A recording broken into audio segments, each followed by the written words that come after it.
Janabala Kukpa Iribarura Hure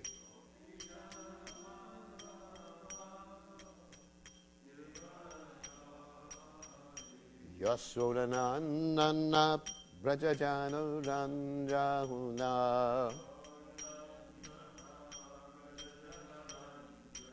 Yasodananda Brajajano Ranjahuna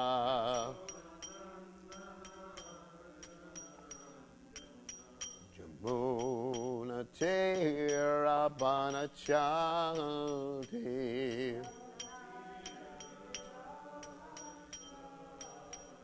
Yamuna Tera Banachanti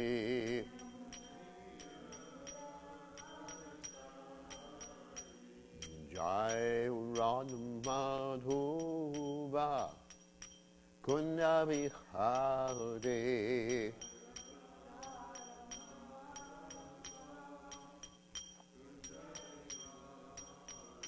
Jai Radhamadhuva Kunda Vihare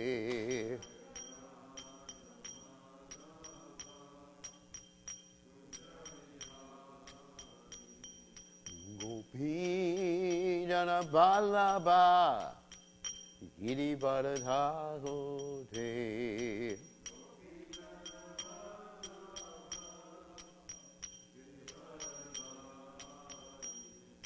Gopi Jana Vallabha Girivardhare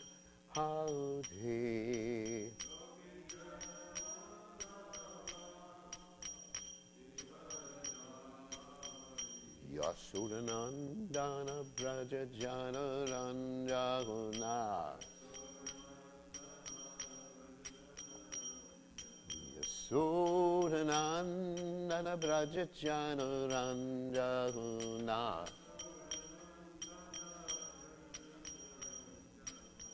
Jamuna Tera Banachare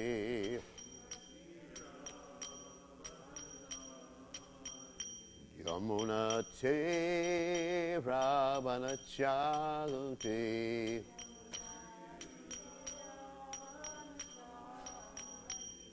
Jai Hurad Umadhova Kunda Vihagati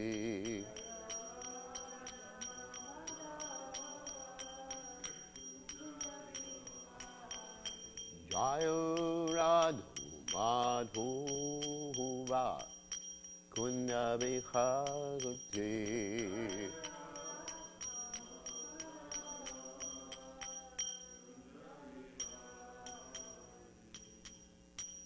Jai Om Vishnu Pad Paramahamsa Paravedikacharya also Tada Satashi Shimad His Divine Grace Abhaya Charanada Bhaktivedanta Goswami Mahārishila Prabhupada Ki Jai, ISKCON Founder Acharya, Srila Prabhupada Ki Jai, Anantakoti Vaishnava Vrinda Ki Jai, Namacharya Srila Haridas Thakur Ki Jai, Prem Se Kaho Shri Krishna Chaitanya, Prabhu Nityananda Shidwaita Gadadha, Shivasati Gaur Bhakta Vrinda Ki Jai, Shri Shri Radhakrishna Gopi Gopinath Shyam Mukunda Radhakunda Giri Govardhan Ki Jai Vrindavanam Ki Jai Mathuram Ki Jai Jagannath Swami Ki Jai Yamunamai Ki Jai Shrimati Tulasi Devi Ki Jai Samaveda Bhakta Vrinda Ki Jai Gaur Premananda Hari Hari Bol. All glories to the assembled devotees. All glories the assembled devotees. All glories the assembled devotees. All glories to Shri Guru and Gauranga Srila Prabhupada Ki Jai.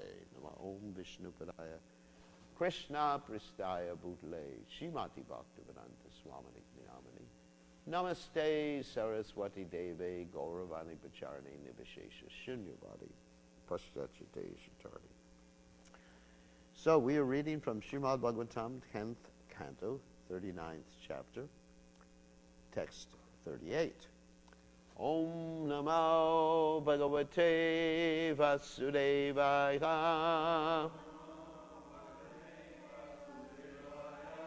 Om Namo Bhagavate Vasudevaya.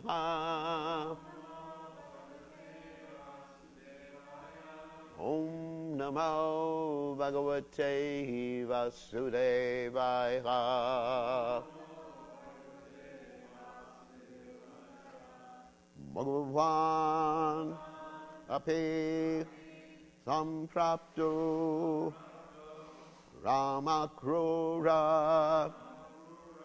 yuto nripa vipena vayu vegena kalendim uga nashinim Bhagavan Bhagavan api samprapto Rama Krura Yutonurpa Retena Vayu Vegena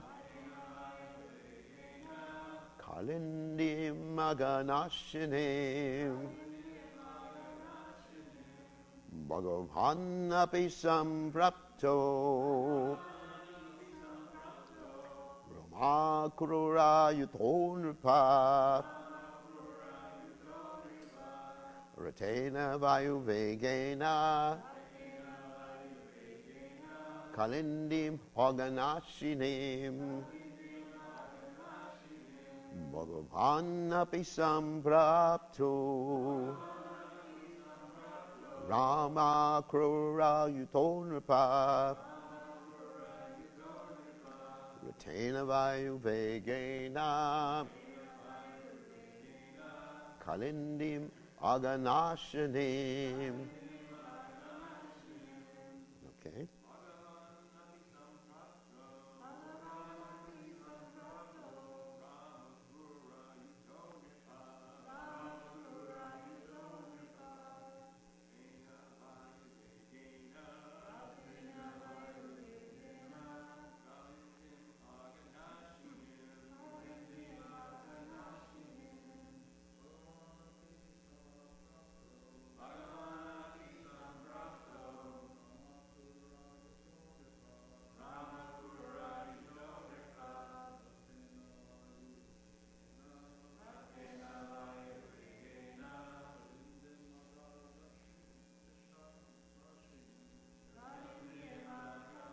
Anyone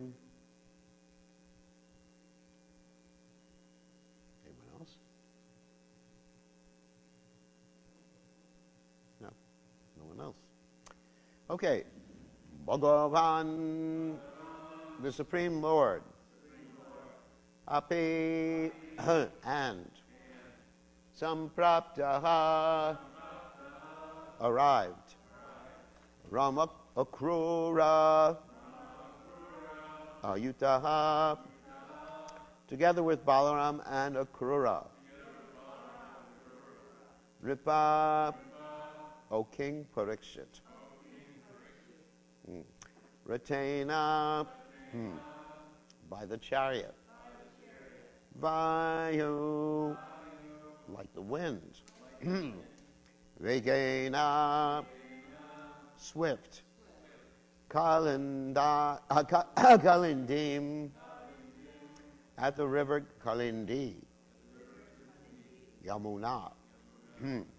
Aga, sins. Nashanim, which destroys. So translation, my dear king, the Supreme Lord Krishna, traveling as swiftly as the wind in that chariot with Lord Balarama and Akrura, arrived at the river Kalindi, which destroys all sins. So you can repeat, my dear king, the Supreme Lord Krishna, traveling as swiftly as the wind in that chariot with Lord Balaram and Akrura, arrived at the river Kalindi, which destroys all sins. So, purport by the followers of His Divine Grace, Srila Prabhupada. Srila Jiva Goswami comments that Lord Krishna secretly lamented his separation from the gopis. These transcendental feelings of the Lord are part of a supreme pleasure potency. So in other words, he was feeling great separation from the gopis, but he had to keep it secret. So let's read the commentaries by Srila Jiva Goswami and others. Jiva Goswami comments that Krishna, who was praised in all Shruti and Smriti, also experienced suffering, just like the gopis, since his very nature is to be soft because of the prema of his devotees. However, he hid those feelings since he was grave, Gambhiro. This can be understood from the many messengers that he sent back. He went because he had necessary duties to perform since he was the Supreme Lord, Bhagavan. But still, because he could not tolerate their pain, he came to the Yamuna, where there was a sacred place of Ananta on the chariot traveling as swift as the wind. That place was capable of destroying all suffering, aganashanim. He thought that it could destroy his suffering. But his suffering could not be clearly seen. In the company of Balaram and Akrura, who were eager to deliver Vasudeva and the others, he also developed a sense of urgency to do what is necessary. They arrived at the Yamuna at noon. The Vishnu Purana says, Gachanto javanashvena ratena yumanatakam tatam prapta madhyana samaye ramakrura janardanaha. Balarama, Krishna, and Akrura reached the bank of the Yamuna at noon on the chariot yoke of swift horses. Because of the speed, others could not keep up with them. At that time, Nanda lived on Nandishvara Hill. Though the chariot, moving in with great speed, would generally not arrive so late at the Yamuna, the chariot went on in an irregular pace, since he sent many messengers to console the gopis. And Sanatana Goswami's commentary. Like the gopis, Krishna also experienced the greatest pain. This is indicated by the word api.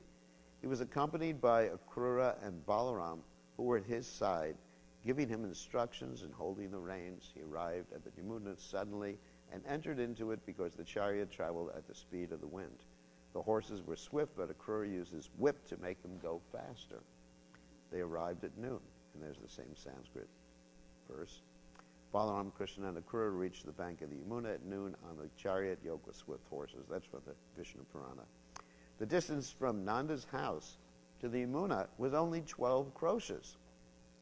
But Akrura arrived there only at noon, going quickly.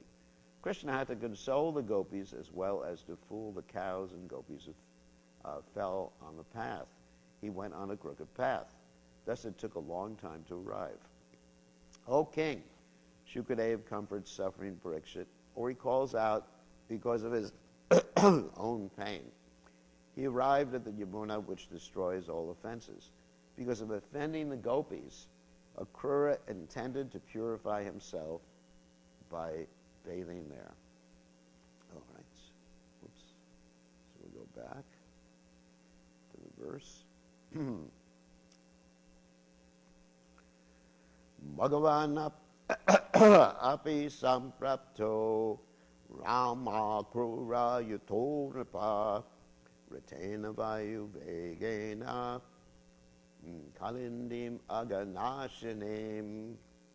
So Omagana Timbadanda Shah Gananjana Shilakaya Chakshur Unmeditam Yena Tasmai Shri Gurave Namaha. So several things that are very interesting here. I mean, there's many things that are interesting in this particular verse. First thing that comes to my mind is instead of having Krishna referred to as Govinda, which in the previous verse, in relationship with the gopis, here he's referred to as Bhagavan. Now, Bhagavan is not a primary name of God. We understand God has primary names and secondary names. Because primary names like Govinda, Gopal, Nanda Nandana, Yashoda Nandana, these are all primary names. Secondary names refer to Krishna in terms of his position. And even the word Bhagawan can refer to other personalities other than the Supreme Personality of Godhead. Like sometimes in the Bhagavatam we have Narada Muni referred to as what? Bhagawan. Bhagawan Narada. You know, opulent. You know, it's not that Narada Muni has, excuse me, it's not that Narada Muni has all strength, all riches. He's pretty poor. That's an opulence, actually. But he has a lot of renunciation. And he's famous, right? And he has knowledge, but not all knowledge. So, anyway, but still he's referred to as Bhagawan. So this name Bhagawan indicates that Krishna is sort of what? Shifting gears. Shifting gears means, this actually, a whole verse in this whole part of the Bhagavatam is about Krishna shifting gears. And I'm going to explain what I mean. Krishna shifting gears from his intimate pastimes in Vrindavan to his Vasudev manifestation. Although he's the same person. But Krishna, when he shifts gears, as we're going to read from the Gopal Champu and the other literatures in a second. But Krishna, when he shifts gears, he still doesn't leave Vrindavan. He still doesn't leave Vrindavan. For example, there's an interesting example. Later on we'll read about Akrura bathing in this ghat, which is actually called the Brahma Radha. Brahma Radha is the same place where Krishna showed all the residents of Vrindavan the spiritual world. In fact, that's the reason Akrura chose that place, because he wanted to remind Krishna about, his mission. He's the Supreme Personality of Godhead. But anyway, so when Akrura later on, of course I'm giving coming attractions, later on when Akrura bathed, and he saw Krishna and Balaram, and also he saw the Lord as Lord Vishnu too, and Ananta Shesh. So there's like what did they say, a split there.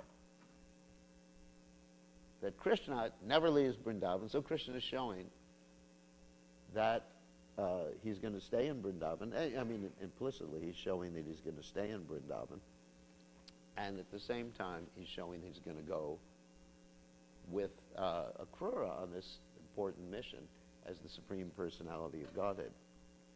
So, I want to read from the Gopal Champu about this particular pastime, which is really interesting. Because what it illustrates is that, anyway, let's read it. While Yashoda and the others made their carts move, Akrura, going swiftly on a crooked route with his chariot, came to a holy place in the Yamuna named the Brahma Radha. He thought that if he went on a straight path, the residents would bring the two boys back. This is the same thing as the Bhagavatam. He had to keep the boys out of sight. The residents, being of simple mind, not understanding the crooked route, went south, heading in the direction of Mathura. So he just went in the other direction. Of course, there was another reason, as mentioned in the purport, that he went to the Yamuna, because he was afraid of he had committed a great offense by offending the residents of Vrindavan, which he did commit a great offense, and he thought by bathing in the Yamuna, then Pavanashanam, he could become freed from sins. Krishna also thought too, by bathing in the Yamuna, he'd become free from sins. He was feeling guilty. It's interesting, even the Supreme Personality of Godhead has a guilt trip. How can I leave these gopis? And so, therefore, when he did go bathing in the Yamuna, he stayed in Vrindavan in his unmanifest form, Apakata, Leela, and his presence can be felt even today. So, but he cannot be seen. So here's another let's see. Oh yeah, so I mentioned this. The Jamuna destroys all sins. Yamuna is the sister of Yamaraj. Oftentimes we go there and we hear this explanation that if you go bathing in the Yamuna, then you won't get bothered by Yamaraj. So it's very interesting. The Yamuna is also known as the Kalindi, which is mentioned in this verse, which means she's the wife of Krishna, and she got introduced to Krishna by Arjuna. So also, that's an interesting story. So, here's a verse from the Brihad Bhagavatamrita, which actually further elaborates on this particular pastime. So Akrura brought Krishna to Lord Brahma's lake, offered him many kinds of prayers, and consoled him with a continuous flow of logical arguments. In this way, restoring him to an almost normal state. In other words, Krishna was in an abnormal state, feeling, great separation from the gopis, and as mentioned in the previous commentaries that we read today, he was continually sending messengers back. It was interesting. I guess he had a lot of people with him, and he was just sending messengers back, I miss you, I'm coming back, don't worry, guilt, guilt, guilt. And so in the commentary in the Brihad Bhagavatamrita, it states that Akrura hoped that being a Brahma Radha, better known as Akrura Tirtha, would remind Krishna of how Krishna had given the cowards a vision of Vaikuntha, which is what I said before. And that memory might further remind Krishna of one of the purposes for which he had descended to earth, to kill Kamsa. And that's from the Brihad Bhagavatamrita 3.6, 3.21. And in the Laghu Bhagavatamrita of Srila Rupa Goswami, there's another interesting verse about this. It's 1.5.461. It's also contained in the Chaitanya Charitamrita. Krishna nyon yadhu sambhuto ya purnam so jata padaha vrindavanam parichaja sakwachin haiva gacchati. The Krishna known as Yadu Kumara is Vasudeva Krishna. He is different from the Krishna who is the son of Nanda Maharaj.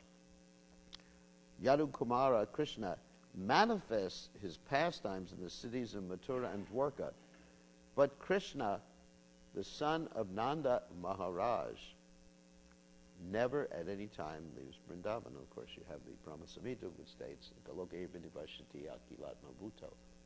that Krishna never leaves Vrindavan, but he's everywhere simultaneously. And then you have the description given by Vishwanath Chakravarti Thakur, which Prabhupada quotes in the early part of the 10th canto of Srimad Bhagavatam. And this, of course, is a very esoteric description of how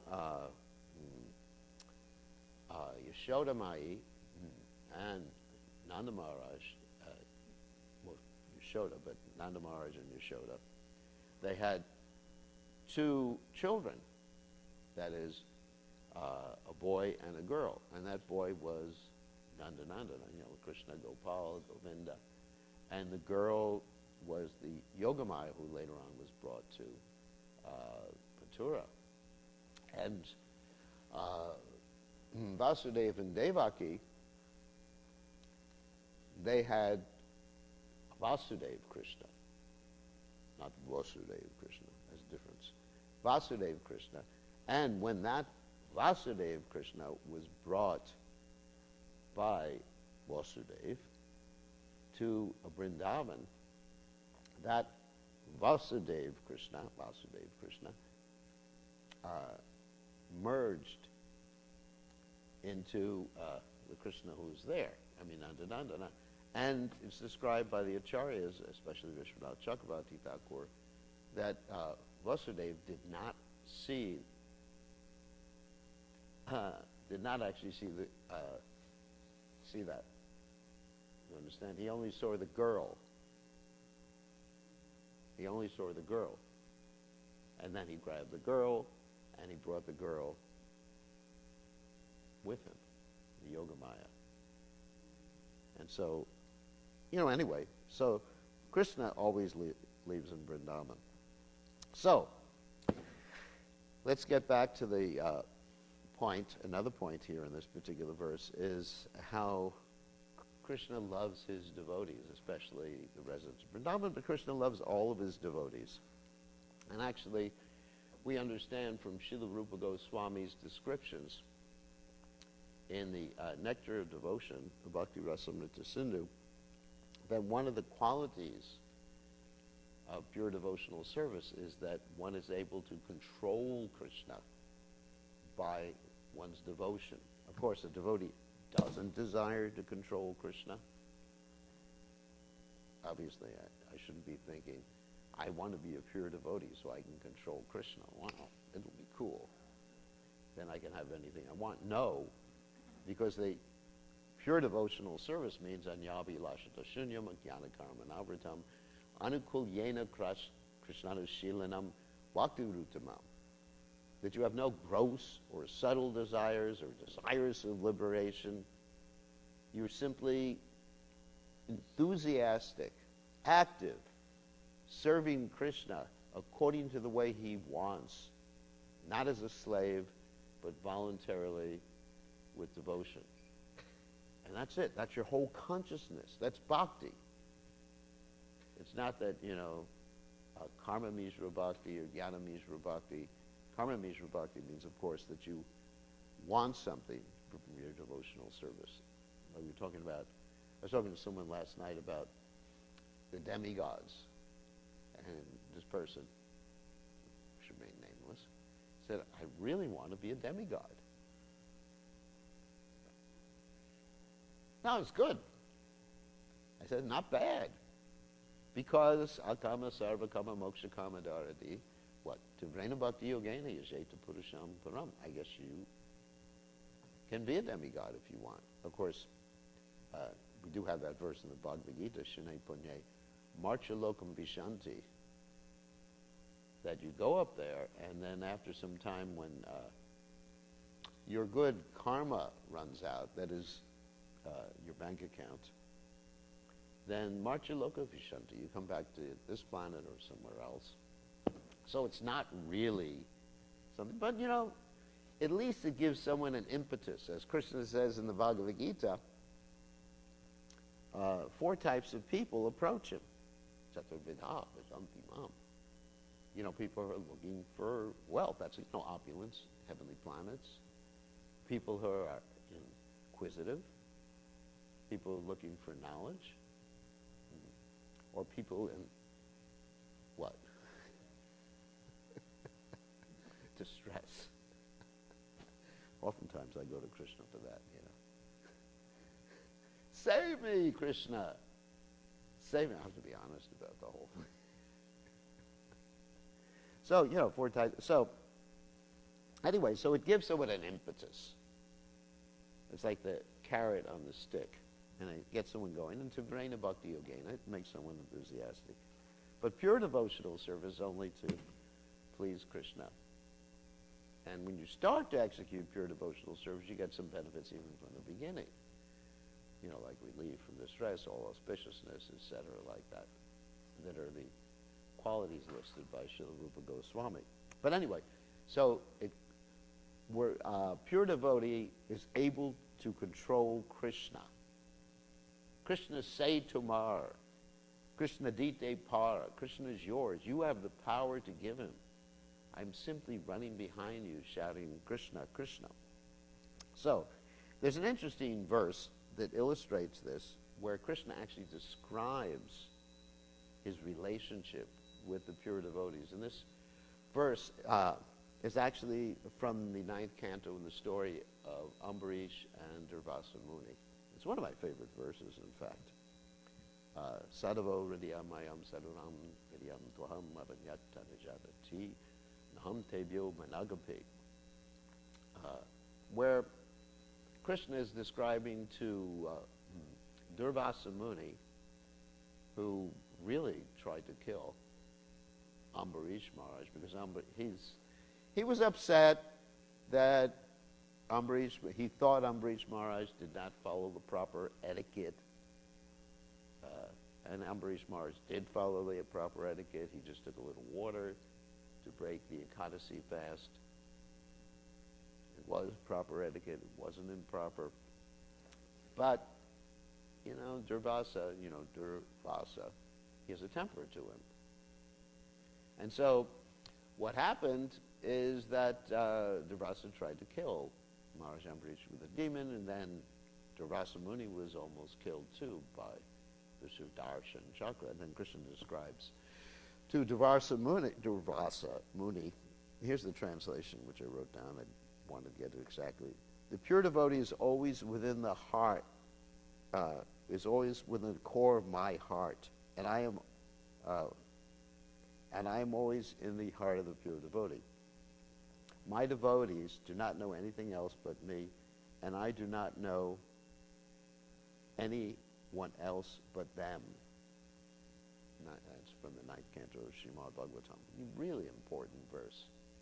So Krishna, just like in the battle of Kurukshetra, Krishna became the chariot driver of Arjuna. Krishna was told by Arjuna, go here, go there, take me in the middle of the battlefield.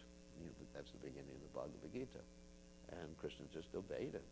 Of course, Krishna also had a mind of his own, too, and gave Arjuna instructions.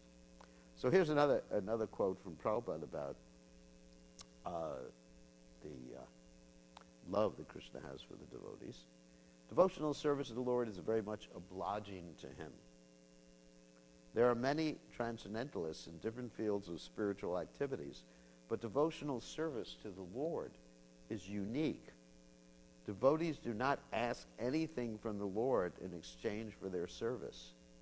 Even the most desirable liberation is refused by devotees. Because we know the devotees don't even ask for the 4 types of Vaishnava liberation. Salokya, living on the planet of the Lord. Of course, Prabhupada also said that we should want to go back to God. But because devotees were imitating prematurely advanced devotees who say, Mama Janmani Janmani Shure Bhavatad Bhakti Ahoitak each way. I'm willing to take birth after birth in the material world. So devotees would sometimes say that to Prabhupada, take birth after birth. Prabhupada said, no, you want to go back to Godhead, because they weren't on a level where that would encourage them. We have to be honest. So anyway, this is pure devotee. Devotee doesn't accept Salokya, Sarupya, Savipya, Sharsti, unless Krishna wants him to accept it. He doesn't ask, let me have Sharsti.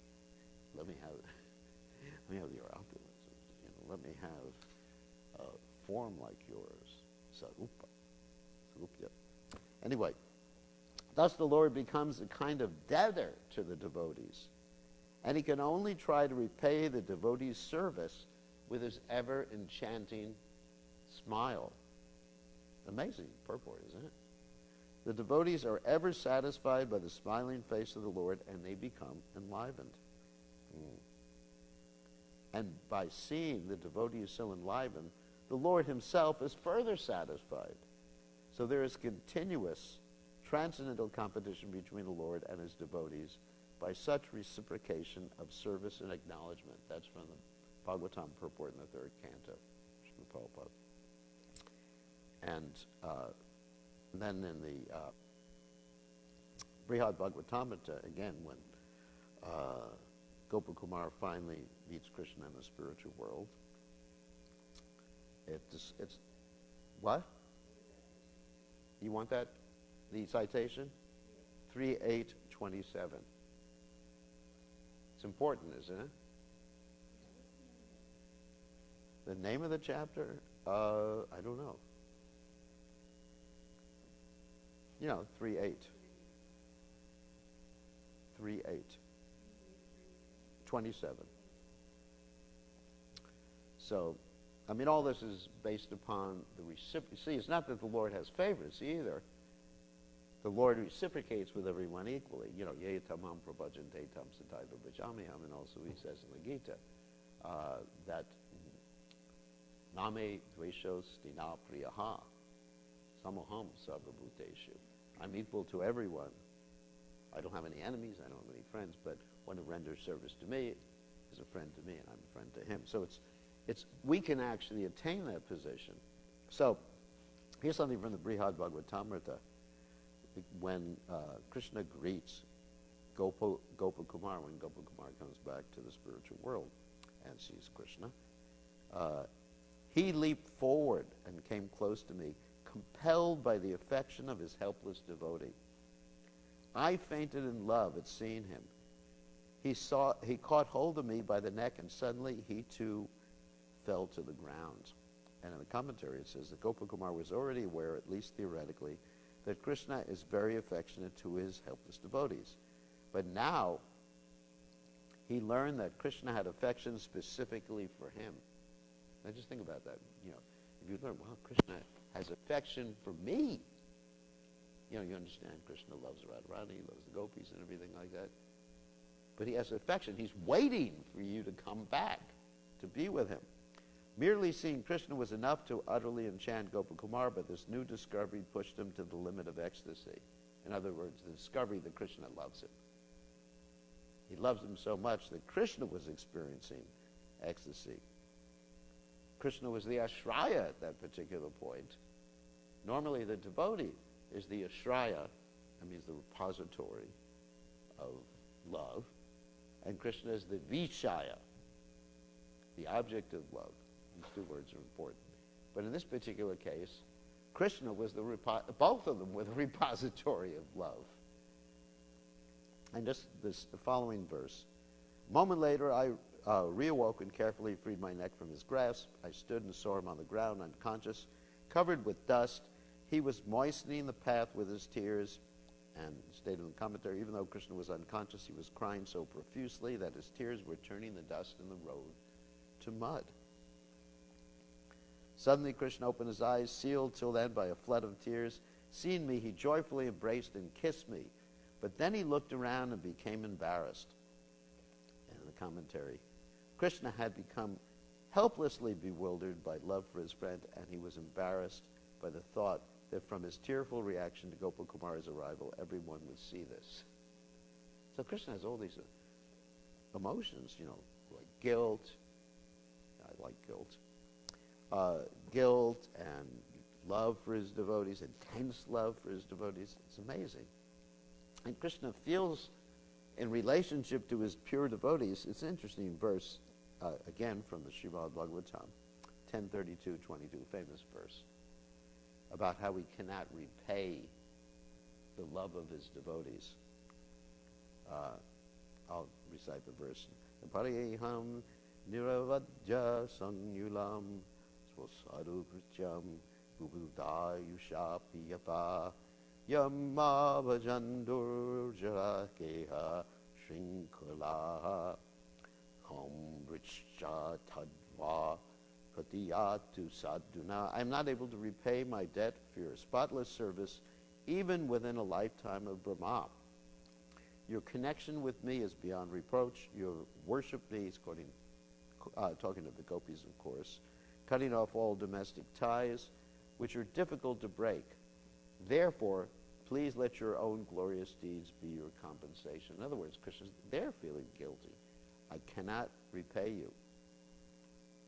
And so what does it mean for us? Here's the application for us. We're not, at least I'm not, on this particular level, that Krishna's thinking, I cannot repay you. I'm thinking, I cannot repay Krishna. I'm grateful. I cannot repay Krishna. I cannot repay Prabhupada.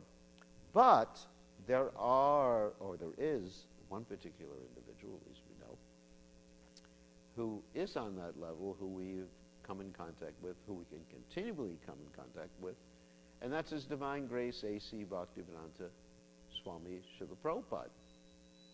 And by pleasing, we have this verse we chant every morning, Yasha Prasada Bhagavat Prasada, Yasha Prasada Nalkati Katopi. By pleasing Prabhupada and getting Prabhupada's blessings, use the plural, then Krishna is duty bound to give us his mercy.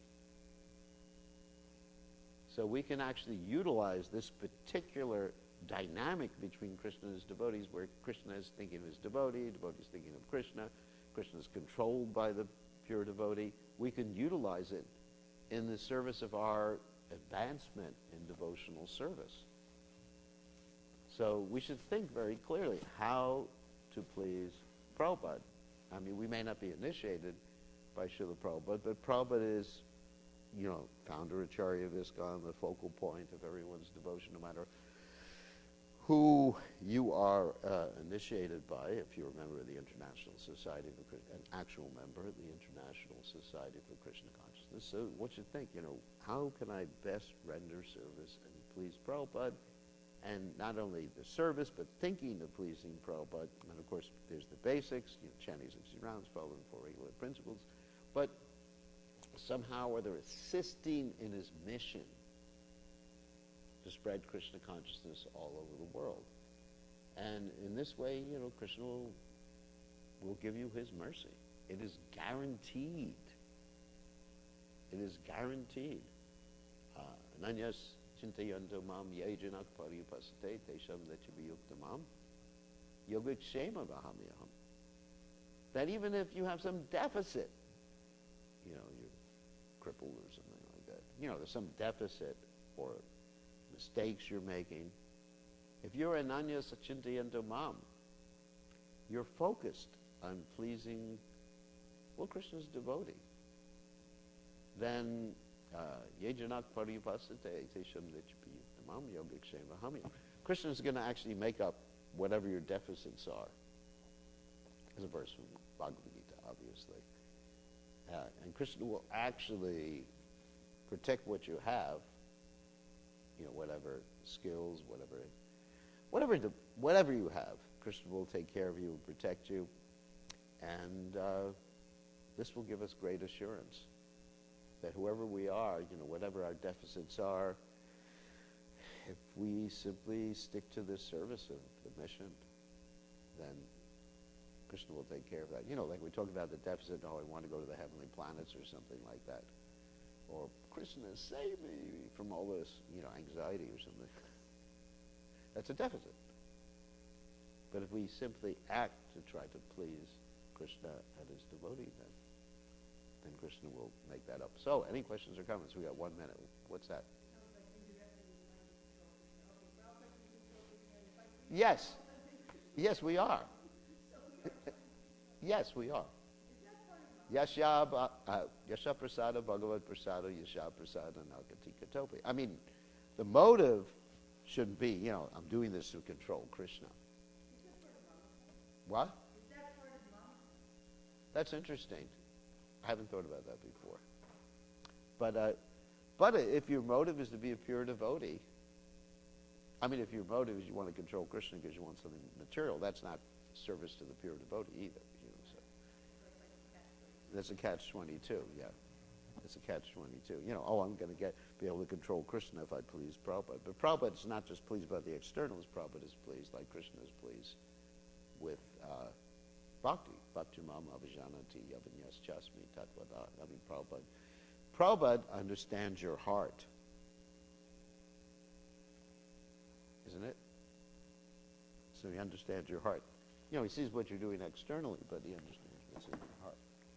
So, I think it's time to end, isn't it? Because the clock has been set now to the right time, somehow or other. You reset it, right? No? It is reset. Yeah, but that was... It's 7:15. Okay. Yeah, so the clock on the altar is perfect. Krishna says, Kalo Asmi, I am time.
That one doesn't have to be inspected.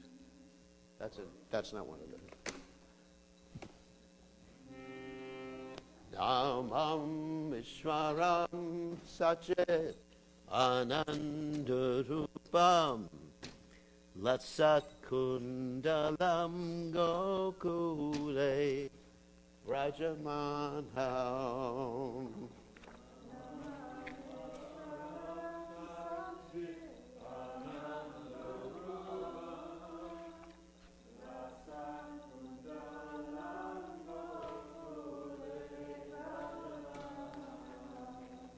Yasodame Yolokalad Davamadam Param Rishtam Ajantagatu Drucha Gopya.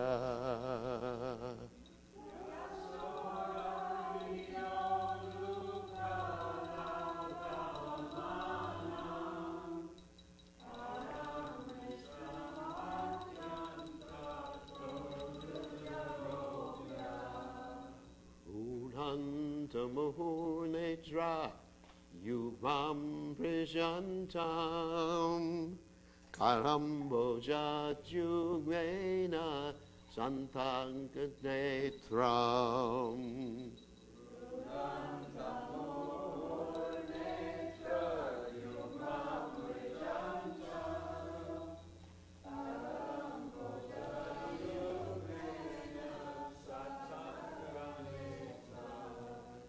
Mohosachakam patrire kankakanta stita graivam damodaram bhakti badham.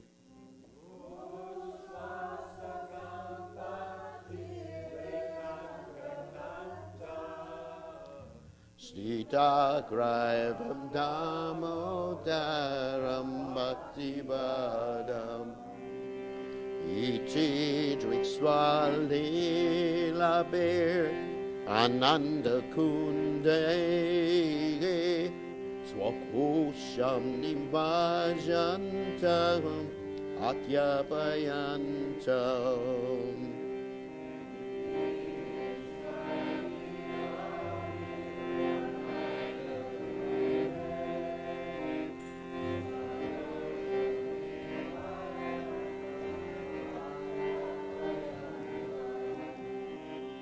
Hare Chitta Keshu Mata Jitagatwaham Unak Prematas Tam Shatta Vrittibante.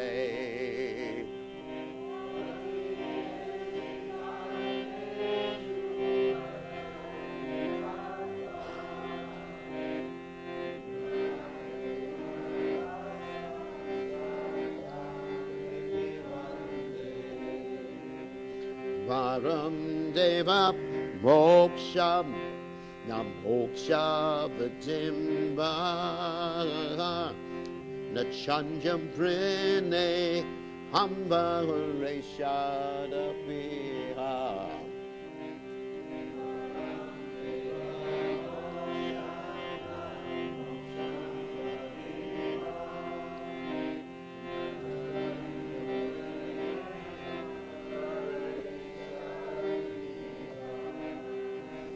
Idam Deva Purnatha Gopala Bhaganaham Satame Manyas Yavirastam Kimanyoy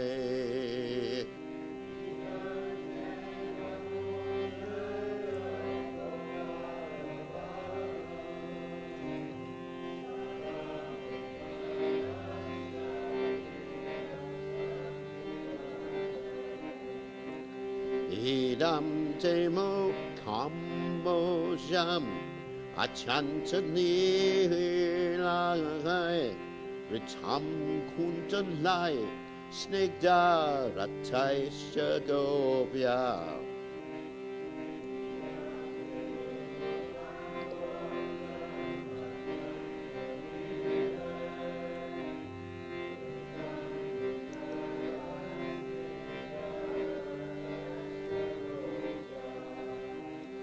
Muhutsumbidam bimba Raktadatam begi Manashavi Rastam Malam Lakshanabai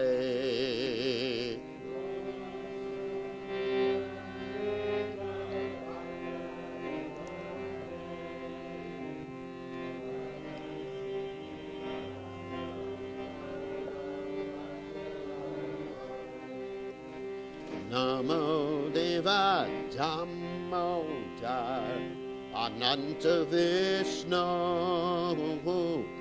Prasida Prabhu Dukkha Jalabdi Magnam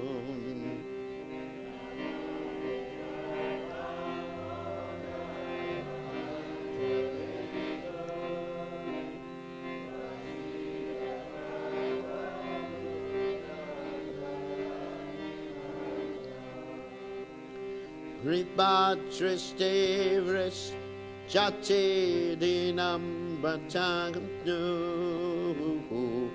Gradeshamam Mogyam Me Yakshi Drisha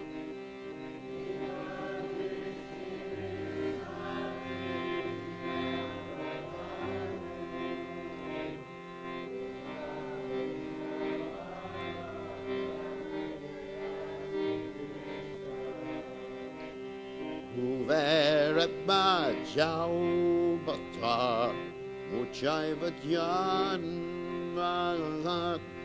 Vayhab Muchitao Bhakti Bhajau Kritoja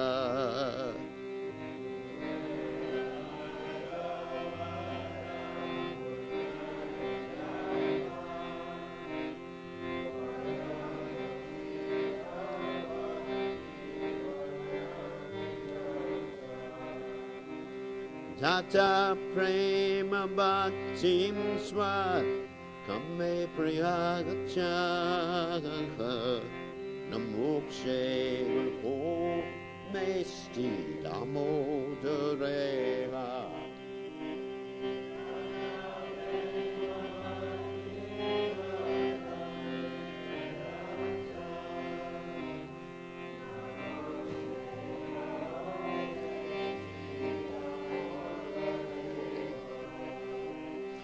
Namaste Stu Damnes Radip Jidamne Twatiyo Dwarayata Vishwashadamne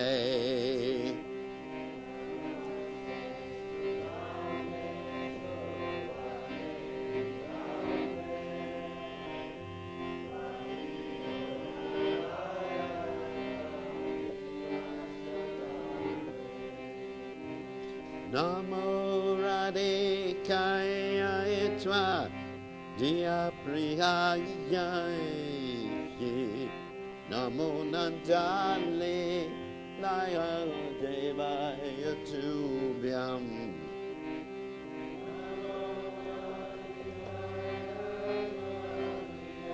Priyaya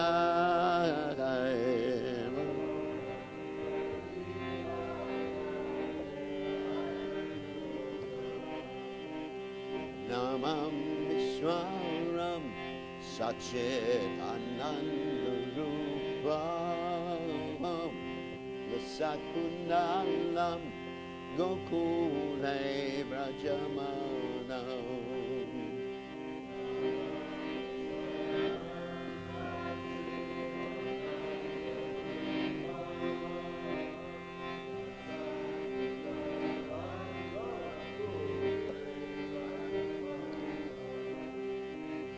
Yasodame Oloka Nadavamana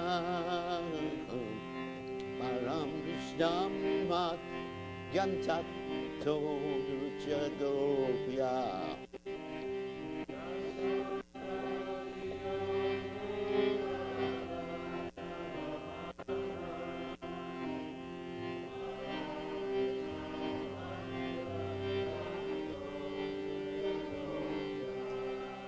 Jaya Radha Damodara Radha Damodara Radha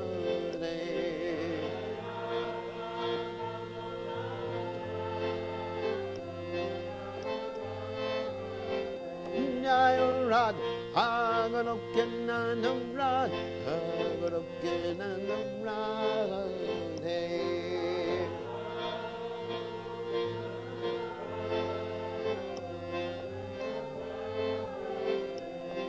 Jaya Radhe, Jaya Radhe, Jaya Radhe, Jaya Radhe,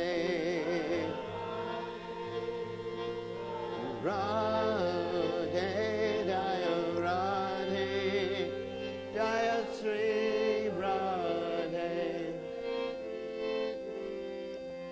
Jai Om Vishnupad Paramahamsa.